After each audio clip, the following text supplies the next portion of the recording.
پہ کلام پڑھتے ہیں نا الوداع رمضان کے اس حوالے سے، تو میں سوچتا ہوں بھائی آج کل جو ماحول بن چکا ہے وہ ہمارے نوجوان شاید اس لیے سنتے ہیں، اس لیے یہ کلام پڑھا جاتا ہے کہ الوداع رمضان، آج رمضان کو الوداع کر دیا ہے، بس ہماری عبادت کی چھوٹی ہم نے یہ پڑھ دینا ہے کلام آخری ایام میں کہ الوداع رمضان، پھر آنسو بھی چند بہا دینے ہیں، پریشان بھی ہونا ہے، رمضان جا رہا ہے، دل انسان کا رنجیدہ ہوتا ہے بھئی برکتوں والا مہینہ ہے، عظمتوں وہ اپنی جگہ پہ، لیکن ہمارے ماحول میں یہ سمجھا جاتا ہے رمضان کو ہم نے الوداع کر دیا، بس یہی تو مہینہ تھا عبادت کا، یہی تو مہینہ تھا نماز ادا کرنے کا، اس کے بعد ہماری ذمہ داری نہیں،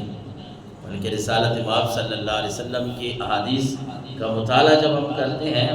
قرآن مجید کو جب ہم پڑھتے ہیں تو یہ بات ہمارے سامنے آتی ہے کہ یہ نماز بڑی قیمتی چیز ہے، بڑی اہمیت والی ہے، اور اس کا چھوڑنا نہیں ہے۔ وہ اعتکاف والے دوستوں کو میں عرض کر رہا تھا کہ جنگ لگی ہوئی ہے، 5ویں پارے کو اگر پڑھیں، مختصر سی بات ہم کر لیتے ہیں خلاصے کے طور پہ، کہ جنگ لگی ہوئی ہے، مسلمانوں کی فوج کافروں سے لڑ رہی ہے، نماز کا ٹائم ہو گیا ہے، رب نے پھر بھی نماز خوف جسے کہتے ہیں، پھر بھی رب نے نماز کی معافی نہیں دیا، آپ اندازہ لگائیں۔ اللہ نے حکم دیا ہے کہ آدھے لوگ جو ہے یعنی 2 حصے کر لو اپنی فوج کے،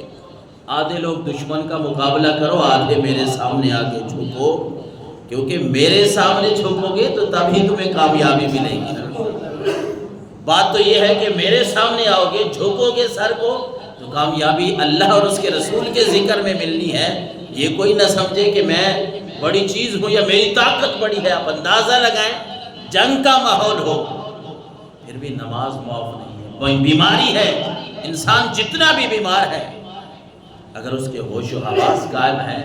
شریعت نے اسے اجازت دی، رخصت ہے۔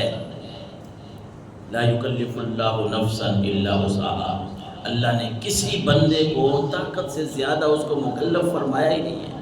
رخصت ہے۔ آپ مسجد میں نہیں پڑھ سکتے، گھر پڑھیں گے، گھر میں بھی آپ کھڑے ہو کے نہیں پڑھ سکتے، بیٹھ کے پڑھیں۔ رب نے کسی انسان کو، کسی مسلمان کو کسی عبادت میں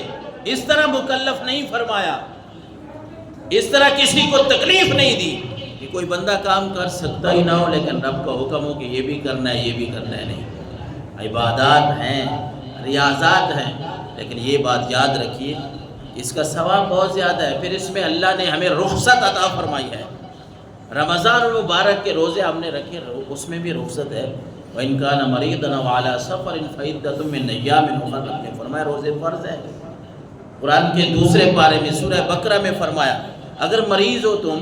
کوئی بیماری ایسی لاحق ہو گئی ہے تو روزے نہیں رکھ سکتے، مسافر ہو، سفر پہ جانا ہے، روزہ رکھنا مشکل ہے، نہ رکھو۔ فرمایا فَعِدَّةٌ مِّنْ أَيَّامٍ أُخَرَ، اپنے دن گن لو، یعنی جتنے روزے چھوٹ گئے ہیں وہ رمضان کے بعد رکھ لو، یہ تمہارے لیے آسانی ہے۔ دین میں آسانیاں اللہ نے رکھی،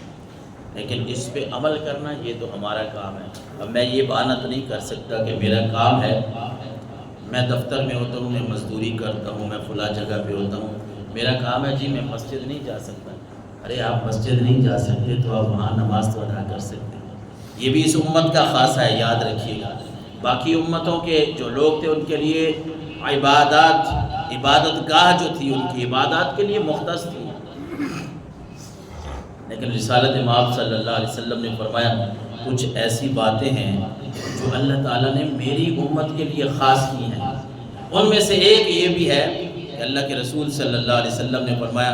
رب نے میری امت کے لیے ساری زمین کو سجدہ گاہ بنا دیا ہے۔ جہاں بھی مومن کھڑا ہے، بندہ زمیندارہ کر رہا ہے، کوئی کھیتی باڑی کر رہا ہے، وہاں سے چھوڑ کے مسجد نہیں آ سکتا، گھر نہیں جا سکتا، رب کی طرف سے کوئی پابندی نہیں، بندہ پڑھنے والا تو بنے، ہم پڑھنے والے بنے، رب کی طرف سے کوئی پابندی نہیں ہے۔ کہ اللہ نے فرمایا تم وہیں سجدہ اسی زمین پہ جہاں کوئی تمہارے پاس چادر نہیں ہے، تمہارے پاس مصلی نہیں ہے، تم اسی مٹی پہ سجدہ دو گے، میں تمہارے سجدے کو قبول کر لوں گا۔ وہ مسجد کے قالین اور اتنی سہولت میں نماز پڑھنا کوئی ضروری ہے کہ بندہ ضروری طور پہ بھائی اے سی چل رہے ہیں، ہیٹر گیزر چل رہے ہیں تب بس نماز پڑھنی ہے؟ نہیں، یہ نماز کی اہمیت ہے۔ کہ اللہ کے رسول صلی اللہ علیہ وسلم نے اس بارے میں جتنی احادیث مبارکہ، بلکہ حضور علیہ الصلوۃ والسلام نے، حضرت ابو ذر غفاری کہتے ہیں ان النبی صلی اللہ علیہ وسلم خرج زمن الشتاء والورق یتحافظ فاخذ بغصنین من شجرہ، کہ حضور علیہ الصلوۃ والسلام ایسے موسم میں باہر نکلے جب درختوں کے پتے جھڑ رہے تھے، تو آپ نے 2 شاخوں کو پکڑا، پتے جب جھڑے تو آپ علیہ الصلوۃ والسلام نے فرمایا یا ابا ذر، حضرت ابو ذر کہتے ہیں میں نے عرض کی لبیک یا رسول اللہ،